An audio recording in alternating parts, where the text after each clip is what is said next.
폭염이 계속되는 한 주간이었습니다. 잘 지내셨습니까? 예. 우리 좌우에 계신 분에게 한번 인사하겠습니다. 더운 날씨에 수고 많으셨죠? 이렇게 인사하겠습니다. 예. 더운 날씨에 수고 많으셨습니다. 예, 정말 수고 많으셨습니다. 예. 아무쪼록 계속되는 더위 가운데에서 건강하시도록 또 온 교우들과 함께 기도하겠습니다. 여러분을 건강하게 나으실 수 있기를 또 주님의 이름으로 기원합니다.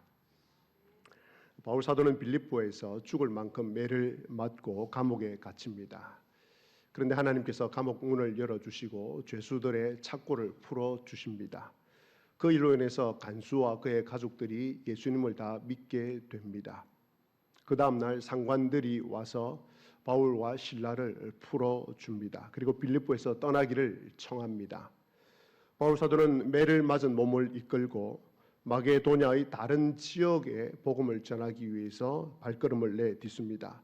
바울 사도는 빌립보에서 60km 정도 떨어진 암비볼리라는 곳을 지납니다.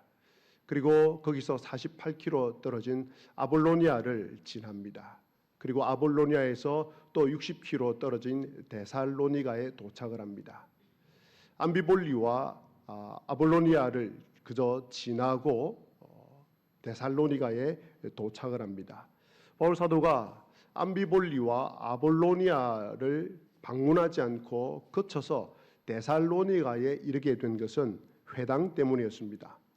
바울 사도는 자신이 전하는 이 복음이 생명을 걸고 전하는 복음이었기에 그냥 발길 닿는 대로 가지 않았습니다.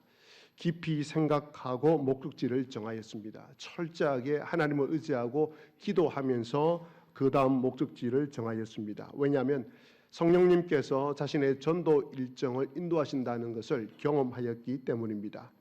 그런 바울이 전도 일정에 넣은 장소는 대체로 발달된 도시였습니다. 왜냐하면 도시가 복음 전파, 복음 확산에 훨씬 더 유리했기 때문입니다. 데살로니가 역시 마찬가지였습니다. 데살로니가는 그 당시 마게도냐의 수도였습니다. 특별히 산업이 또 상업이 매우 발달된 도시여서 세금이 면제되는 자유도시였습니다. 세금이 면제되었기 때문에 많은 상인들이 들어왔습니다. 그리고 많은 돈이 돌고 도는 지역이었습니다. 로마의 사상, 당시 사상가요, 정치가요, 문학가인 키케로는 이 데살로니가를 가리켜서 우리 영토의 심장부라고 말할 정도였습니다. 자, 이런 화려하고 부가 넘치는 데살로니가였지만 무엇보다도 중요한 것은 그 데살로니가에 회당이 있었다는 것입니다. 1절입니다. 그들이 암비볼리와 아볼로니아로 다녀가 데살로니가에 이르니 거기 유대인의 회당이 있는지라. 앞에서 보아온 대로 1차와 그리고 2차 현재까지 바울 사도의 복음 전파의 근거지는 유대인 회당이었습니다. 바울 사도는 회당에 참석하는 유대인들에게 예수님이 그리스도라는 사실을 가르쳐서 그들이 이 복음을 듣고 그리고 그 지역 속으로 들어가서 복음을 전하기를 원했던 것입니다. 또한 회당에는 유대 종교에 관심을 갖고 있는 헬라인들이 있었고 또 그 중에는 유대인들이 믿는 하나님을 신으로 섬기는 사람도 있었기 때문입니다. 바울 사도는 데살로니가 회당에서 복음을 전합니다. 그런데 복음을 전하다가 그 회당에 있는 유대인들의 시기로 인하여서 데살로니가에서 쫓겨납니다. 그리고 베레아에 이르게 됩니다. 그런데 베레아에 도착을 했어도 역시 유대인 회당에 들어가서 복음을 전합니다. 10절 말씀입니다. 밤에 형제들이 곧 바울과 실라를 베레아로 보내니 그들이 이르러 즉 바울과 실라가 이르러 유대인의 회당에 들어가니라. 바울 사도는 2차 전도 여행을 출발하여서 빌립보에 도착을 합니다. 앞에서 말씀드린 대로 복음을 전하다가 죽을 만큼 매를 맞고 착고에 채여서 지하 감옥에 갇힙니다. 그리고 풀려납니다. 그 아픈 몸을 이끌고 빌립보에서 160km나 되는 데살로니가까지 걸어옵니다. 그리고 회당에 들어가서 복음을 전합니다. 감옥과 채찍이 바울 사도를 결코 정복시키지 못합니다. 복음을 위해서 십자가를 지는 일을 막지 못합니다. 1차 전도 여행 때부터 지금까지 유대인들에게 그토록 핍박과 어려움을 당했음에도 불구하고 바울 사도는 회당을 포기하지 않습니다. 왜냐하면 복음이라는 이 엄청난 생명을 살리는 이 진리가 가장 큰 파급 효과를 낼 수 있는 것이 바로 이 유대인 회당이었기 때문에 그렇습니다. 폭탄을 터뜨려야 될 곳이 바로 이 유대인 회당이었기 때문에 그렇습니다. 그런데 유대인 회당에서 복음이라는 폭탄을 터뜨리기만 하면 핍박과 고난과 어려움을 당합니다. 그럼에도 불구하고 복음을 위해서라면, 영혼을 살리기 위해서라면 바울 사도는 회당을 두려워하지 않습니다. 회당을 건너뛰지 않습니다. 회당에 있는 유대인들로부터 매맞음과 핍박도 두려워하지 않습니다. 야, 바울 사도 정말 대단하다. 나는 바울 사도를 따라갈 수가 없어. 야, 바울 사도 정말 훌륭하다. 라고 박수갈채만 보내면 안 되겠습니다. 박수갈채를 보내면서 나는 바울 사도를 도무지 따라갈 수 없어. 야, 어떻게 이런 바울 사도를 따라갈 수 있겠어? 이런 말로 우리의 열정 없음에 대한 핑계를 삼으면 안 되겠습니다. 왜냐하면 이것이 바울 사도의 인간적인 인내심이 아니기 때문에 그렇습니다. 바울 사도의 체력이 아니기 때문에 그렇습니다. 바울 사도의 체력은 우리가 잘 알고 있지 않습니까?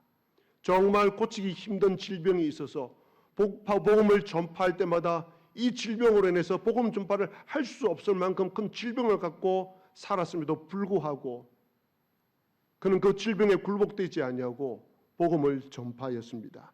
이것이 어찌 바울 사도에게 있는 인간적인 힘이라 할 수 있겠습니까? 이것은 바울 사도가 성령의 능력과 감동으로 무장되었기 때문에 가능한 일입니다. 바울 사도 자신에게 있는 그 어떤 것이 자신을 복음에 미치게 한 것이 아니라 복음이 성령님이 바울 사도를 미치게 한 것입니다. 그렇다면 저와 여러분 모두 하나님께 이런 기도를 드려야 하지 않겠습니까? 하나님, 저에게도 바울 사도에게 주셨던 그 복음을 향한 열정, 잃어버린 영혼을 향한 열정, 복음으로 인한 어려움과 고생을 감당할 수 있는 능력을 주옵소서라고 말합니다. 실로 복음이 무엇이며 복음이 어떤 일을 하는지를 조금이라도 맛본 사람은 이 기도를 드리려고 할 것입니다. 바로 없기는 성령님께서 저와 여러분 모두에게 복음을 향한, 복음을 위한 이런 열정과 능력을 부어주시기를 기원합니다. 자, 이제 조금 구체적으로 살펴보겠습니다. 바울 사도가 데살로니가에 있는 유대인 회당에 들어가서 3번의 안식일에 성경을 가지고 강론을 합니다. 여기에 나오는 성경은 아직 신약 성경이 기록되지 않은 시기기에 구약 성경을 말합니다. 바울 사도가 구약 성경을 가지고 강론을 하자 놀라운 일이 일어납니다. 4절입니다. 그 중에 어떤 사람 곧 경건한 헬라인의 큰 무리와 적지 않은 기부인도 고난을 받고 바울과 실라를 따르나. 자, 그리고 이제 데살로니가에 있는 회당에서 쫓겨나서 베레아로 갑니다. 그리고 베레아에 있는 회당에서 복음을 전합니다. 그런데 동일한 일이 일어납니다. 12절입니다. 그 중에 믿는 사람이 많고 또 헬라의 귀부인과 남자가 적지 아니하나. 여러분, 무슨 뜻입니까? 유대인 회당에서 말씀을 전했는데 믿고 돌아온 사람들은 유대인들이 아니라 헬라인들이었습니다. 예수님을 전혀 모르는 이방인들이었습니다. 그리고 많은 귀부인들이었습니다. 적지 않은 남자들이었습니다. 무슨 뜻입니까? 정말 복음을 받아들이기 쉽지 않은 사람들이 복음을 받아들였다는 것입니다. 예수님을 믿기 쉽지 않은 사람들이 예수님을 믿었다는 것입니다. 또다시 4절을 보시기 바랍니다. 경건한 헬라인의 큰 무리와 적지 않은 귀부인도 고난을 받고 바울과 실라를 따랐다라고 기록하고 있습니다. 여러분 보고 계십니까? 이들은 마지못해 복음에 동의하는 정도가 아니었습니다. 바울과 실라를 따를 정도였습니다. 바울이 가지고 있는 이 믿음의 동반자가 되었다는 뜻입니다. 복음 편에 서 있는 사람들이 되었다는 뜻입니다. 그들은 이방인이었습니다. 그럼에도 불구하고 예수님을 믿는 믿음을 솔직하게 고백함으로써 자기 가정, 자기 이웃, 자기 민족의 미움을 스스로 불러들이고 있는 사람이 되었습니다. 또 13절과 14절을 보십시오. 데살로니가에 있는 유대인들은 바울이 하나님의 말씀을 베레아에서도 전하는 줄을 알고 거기도 가서 무리를 움직여 소동하게 하거늘, 데살로니가에 있는 유대인들이 바울이 베레아에 가서도 쫓아내었는데 그 베레아에 가서도 또 복음을 전한다는 소식을 듣고 또 유대인들이 거기에 가서 무리를 소동합니다. 그리고 14절, 형제들이 곧 바울을 내보내어 바다까지 가게 하되라고 기록되어 있습니다. 베레아에서 새로 믿게 된 형제들의 행동을 보십시오. 바울을 보호하기 위해서, 바울을 피신시키기 위해서 유대인과 맞서고 있습니다. 자신들이 처하게 될 위협을 감수하고 있습니다. 이들은 바울 사도의 이웃이나 친척이나 가족이 아닙니다. 오래된 이웃이 아닙니다. 바울을 안 지 며칠밖에 안 된 사람들입니다. 그럼에도 불구하고 이들은 바울을 피신시키는 이유가 무엇입니까? 바울을 피신시키기 위해서 유대인들과 대척점에 있는 이유가 무엇입니까? 복음 때문입니다. 복음을 전하는 바울을 살리기 위해서였습니다. 오늘 이 장면이 우리에게 의미하는 바가 무엇입니까? 하나님께서 오늘 이 말씀을 저와 여러분에게 들려주시는 이유가 무엇입니까?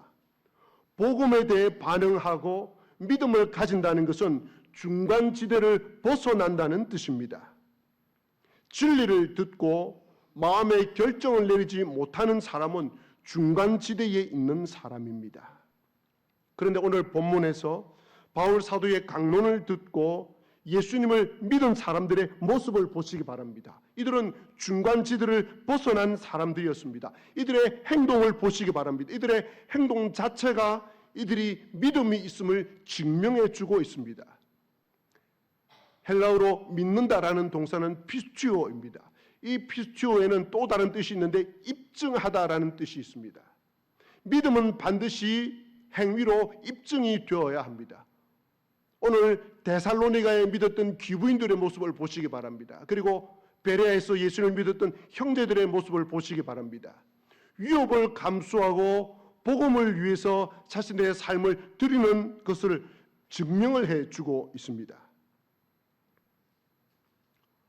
자신이 그리스도인임을 밝혀야 되는 상황에서 밝히지 않는 사람은 그리스도를 진정으로 믿는 것이 아닙니다. 복음을 위해서, 그리스도를 위해서, 교회를 위해서 믿음의 행동이 나와야 할 때 나오지 않는 사람은 그리스도를 진정으로 믿는 것이 아닙니다. 여러분, 중간지대는 없습니다. 안 믿는 사람과 믿는 사람이 있을 뿐입니다. 복음 편에 서 있는 사람과 복음 편에 서 있지 않는 사람이 있을 뿐입니다. 하나님 나라 안으로 들어온 사람과 하나님 나라 밖에 있는 사람이 있을 뿐입니다. 전에 있던 교회 청년부와 함께 사역을 하다가 소그룹을 인도하는 리더들과 나눔을 했습니다. 하나님 나라에 관해서 이야기를 하다가 한 사람 한 사람에게 물어보았습니다. 하나님 나라 안에 들어와 있는 것 같니? 하나님 나라가 이러한 것인데 라고 설명을 한 뒤에 너희는 하나님 나라 안으로 들어와 있는 것 같니? 라는 질문에 한 명의 소그룹 리더가 이렇게 말했습니다. 목사님, 솔직하게 말해서 저는 하나님 나라 안에 들어와 있지 않는 것 같습니다. 하나님 나라 문 근처에 서 있는 것 같습니다. 라고 진심으로 고백을 했습니다. 사랑하는 교우 여러분, 여러분은 어디에 서 계십니까? 하나님 나라 안에 들어와 계십니까? 아니면 문 밖에 서 있습니까? 아니면 저 멀리 서 계십니까? 중간지대에 서 계십니까? 그렇다면 오늘 우리는 중요한 결론에 이르게 됩니다. 도대체 바울 사도가 무슨 내용을 전했길래 경건한 헬라인의 큰 무리와 적지 않은 귀부인들이 또 많은 남자들이 바울과 실라를 믿고 따랐느냐 하는 것입니다. 그것도 위협을 무릅쓰고 바울과 실라를 도와주었느냐 하는 것입니다. 오늘 본문에는 핵심 내용만 나와 있습니다. 그것은 예수 그리스도가 고난을 받고 죽은 자 가운데서 다시 살아나야 할 것을 구약을 통해서 강론했다라고 나옵니다. 즉 십자가에서 고난을 받은 그 예수가 바로 그리스도라는 것을 구약 성경을 통해서 그들에게 들려준 것입니다. 3절 말씀입니다. 뜻을 풀어, 여기서 뜻을 풀어라는 말은 구약 성경에 있는 이 성경을 풀어서 그들에게 이야기해 줬다는 말입니다. 뜻을 풀어 그리스도가 해를 받고 죽은 자 가운데서 다시 살아나야 할 것을 증언하고 이르되 내가 너희에게 전하는 이 예수가 곧 그리스도라 하니, 구약 성경에는 메시아라고 되어 있습니다. 구원자입니다. 이 메시아를 헬라어로 번역을 하면 그리스도라는 뜻입니다. 구원자라는 뜻입니다. 이것은 바울이 오늘 강론한 바울 복음의 핵심일 뿐 아니라 성경 66권 전체의 핵심이기도 합니다. 그런데 이 진리를 이야기하려면 반드시 따르는 질문이 있습니다. 그러면 왜 예수님께서 고난을 당하시고 다시 부활하셨는가입니다. 이 질문이 제기되지 않고 이 질문에 대한 답이 설명되지 않으면 그것은 구원의 복음이 아닙니다. 내가 예수님을 믿었습니다. 그러면 제가 여러분에게 묻습니다. 그러면 예수님께서 왜 당신을 위해서 고난을 당하시고 다시 살아나셨습니까? 라는 질문에 대해서 여러분들께서 대답을 하실 수 없으면 여러분은 복음을 믿고 있는 것이 아닙니다. 그냥 교회를 다니는 것입니다. 내가 예수님을 믿는데 왜 예수님을 내가 믿지? 라는 질문에 대답을 할 수 없으면 잘 몰라서 그런 기도하겠지만 그러나 그런 경우는 잘 없습니다. 왜 그런지 설명을 드리겠습니다. 모든 사람은 자신의 죄로 말미암아 파멸의 자리에 있습니다. 영원한 형벌을 받을 수밖에 없습니다. 만약 인간에게 죄가 없다면, 또 죄로 인한 죽음과 영원한 형벌이 없다면 예수님께서 이 땅에 오실 필요가 없습니다. 십자가와 부활도 필요 없습니다. 또 예수님의 십자가와 부활이 없어도 인간의 죄 문제가 해결될 수 있다면 굳이 예수님께서 이 땅에 오실 필요가 없습니다. 십자가에 달려 고난 당하시고 죽으실 필요가 없습니다. 그러므로 반드시 모든 사람은 예수님의 피로 말미암아 죄 용서함을 받아야지 죄의 문제가 해결되고 영원한 형벌과 죽음 문제가 해결이 됩니다. 그러므로 모든 인간은 반드시 이 두 가지에 걸려 있습니다. 어린 아이로부터 시작해서 장성한 어른에 이르기까지, 노년에 이르기까지, 가난한 사람으로부터 시작해서 많은 부를 가진 사람에 이르기까지, 학식이 적은 사람으로부터 시작해서 많은 학문을 깨우친 사람에게까지 모두를 통괄한다 할지라도 모든 사람에게 걸리는 것이 딱 두 가지가 있습니다. 첫 번째는 내가 죄인이라는 것입니다. 이 첫 번째 질문을 피해가는 사람은 아무도 없습니다. 피해갈 수 있는 사람도 없습니다. 내가 죄인이라는 이 사실에 죄인이 아닙니다라고 반응하는 사람은 제가 지금까지 단 한 사람도 본 적이 없습니다. 자, 두 번째, 그렇다면 이 죄의 문제를 사해 줄 수 있는 분은 예수 그리스도밖에 없다는 것입니다. 모든 사람에게는 이 두 가지가 다 걸려 있습니다. 그러면 여러분에게 여쭈어 보겠습니다. 여러분은 이 두 가지를 다 해결하셨습니까? 내가 죄인이라는 사실을 예수 그리스도를 믿음으로 말미암아 해결하셨습니까? 진심으로 죄인임을 고백하십니까? 그리고 나의 모든 죄를 사하실 수 있는 분은 예수 그리스도밖에 없음을 믿으십니까? 그 예수 그리스도를 내 삶의 구세주로 영접하셨습니까? 그렇다면 예수님께서는 그런 분에게 요한복음 5장 24절에서 이렇게 말씀하십니다. 예수님을 믿으면 영생을 얻었고 심판에 이르지 아니하나니 사망에서 생명으로 옮겼느니라 라고 말입니다. 이 아침에 이 요한복음 5장 24절이 여러분의 마음을 흥분시키지 않습니까? 여러분의 마음에 기쁨을 주지 않습니까?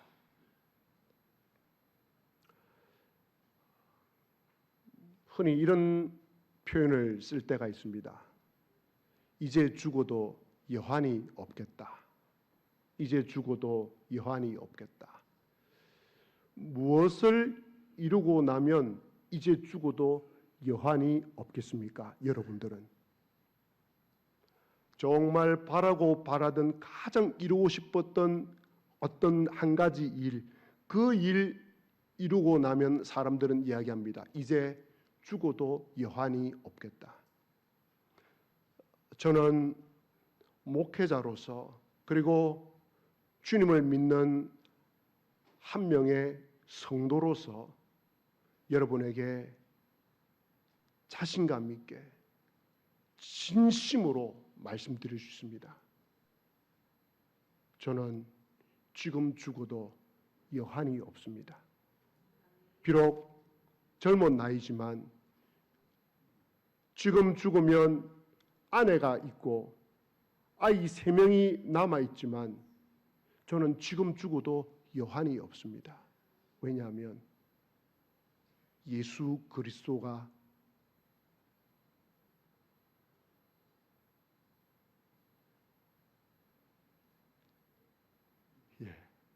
저의 주인이시기 때문입니다.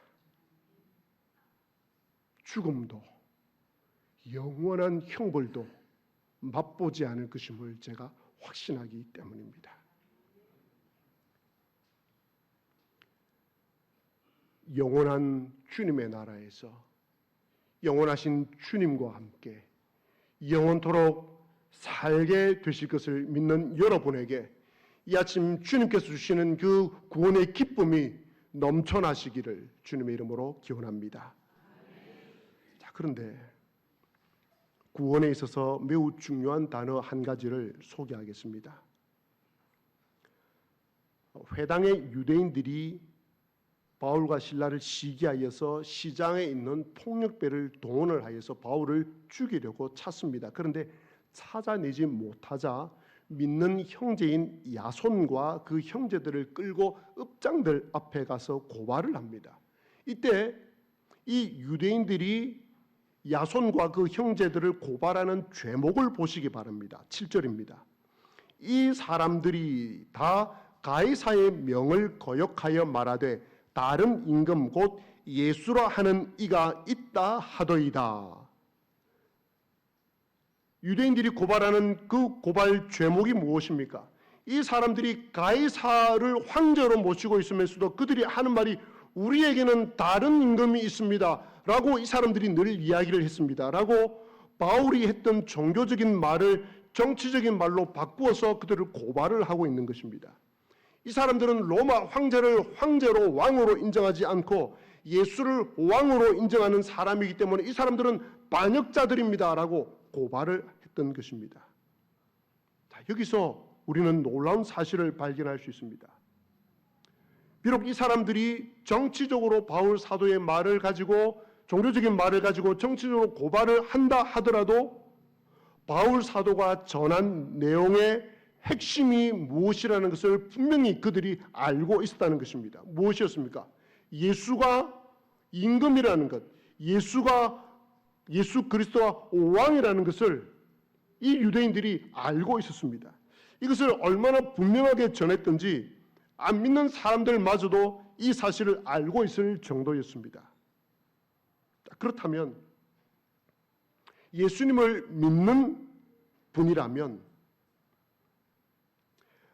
반드시 고백해야 될 내용이 있습니다. 이 고백을 하느냐 하지 않느냐는 내가 구원을 받았느냐 구원을 받지 않느냐와 바로 연결되는 질문입니다. 바로 예수 그리스도가 당신의 왕입니까? 하는 질문입니다. 예수님 믿는 사람과 믿지 않는 사람의 확실한 차이는 바로 이 문장입니다. 예수님을 나의 왕으로 믿고 고백하는 것과 고백하지 않는 것으로 나뉘어집니다. 잘 보십시오. 모든 인간은 자신의 왕이 자신입니다. 그 어떤 인간도, 아니 모든 사람은 그 누구에게도 굽히지 않으려고 합니다. 자신이 속한 조직에서 어쩔 수 없이 계급 때문에 또 서열 때문에 직급 때문에 굽히는 일이 있긴 하지만 그 조직을 떠나면 결코 그 사람에게 굽히지 않습니다. 군대를 갔다 오신 분은 잘 알 것입니다. 군대라는 조직 속에서는 고참이나 사령관에게 굽힙니다. 경례를 합니다. 제대로 경례 안 했다고 맞아도 아무 말 하지 못합니다. 그런데 제대를 하고 나서 그 고참 앞에서 굽히는 사람이 있습니까? 제대를 했는데 내가 만난 그 사령관 앞에 굽히는 사람이 있습니까? 그 사령관을 두려워하는 사람이 있습니까? 없습니다. 제가 밖에서 군에 계시던 사령관을 저는 두려워하지 않습니다. 그런 인간에게, 그 어떤 사람에게도 굽히지 않으려고 하는 그 인간에게 복음이 들어가면 굽히는 일이 일어납니다. 그것도 자발적으로 굽히는 일이 일어납니다. 누구에게? 예수님에게 자발적으로, 그것도 기쁜 마음으로 굽히는 일이 일어납니다. 신기합니다. 신기합니다. 왜 이렇게 되는지 모르겠습니다.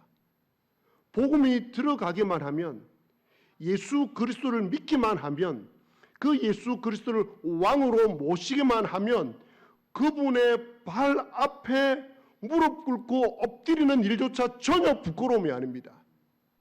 수치가 아닙니다. 오히려 기쁨으로 생각을 합니다. 경배하는 것 자체가 기쁨입니다. 그리고 내가 머리를 굽히고 있는 내 앞에 서 계신 그 주님의, 왕 되신 주님의 말씀대로 살아가려고 합니다. 그분이 기뻐하시는 뜻이 무엇일까라고 찾습니다. 바로 이것이 그리스도인인가 아닌가를 구분짓는 분별식입니다. 판별식입니다. 그렇다면 여러분은 예수님을 왕으로 모시고 있습니까? 여러분의 왕이 예수님이십니까?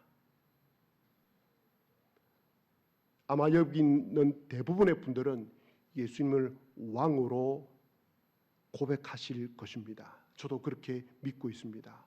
혹 한두 분을 위해서 제가 말씀드립니다. 왜냐하면 한국 교회를 진단하는 많은 분들이 하는 이야기일 뿐도 그렇고, 저 역시도 20년 동안 목회를 하면서 경험한 것이기도 하기 때문에 그렇습니다. 교회를 다니지만 예수님을 믿는다고 말은 하지만 예수님을 자신의 왕으로 모시지 않고 살아가는 사람이 있다는 것입니다. 예수님을 자신의 왕으로 모시지 않으면서 자신이 구원받았다고 자신을 속이고 살아가는 사람이 있다는 것입니다. 예수님을 주인으로 모시고 예수님을 왕으로 모시고 살아가는 사람은 그렇게 행동하지 않습니다. 그렇게 말하지 않습니다. 지속적으로 반복해서 계속해서 내가 왕 되신 하나님의 뜻대로 그분이 기뻐하시는 말씀대로 살지 못했을 때 무릎 꿇고 회개합니다.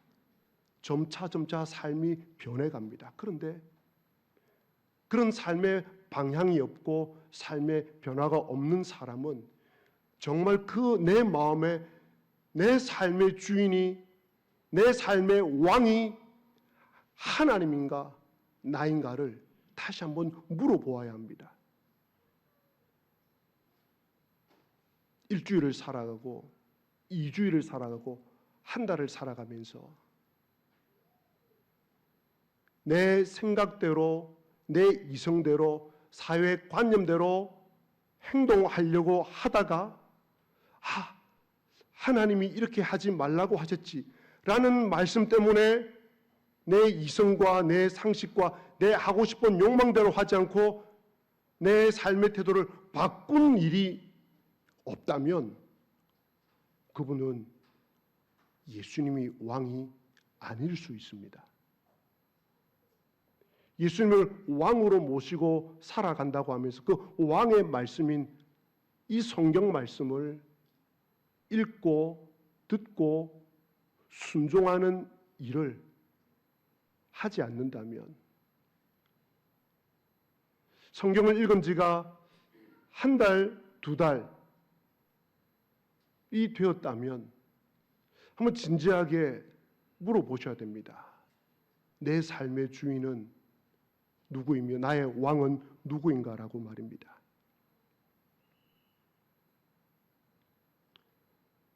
핍박을 받을 각오를 하면서 회당에서 복음을 전하는 바울 사도, 그리고 복음을 듣고 바울 편에 선 사람들, 그리고 바울을 피신시켜주는 사람들, 이 사람들 모두가 예수님을 그들의 삶 가운데 왕으로 모셨기 때문에 일들이 가능했습니다.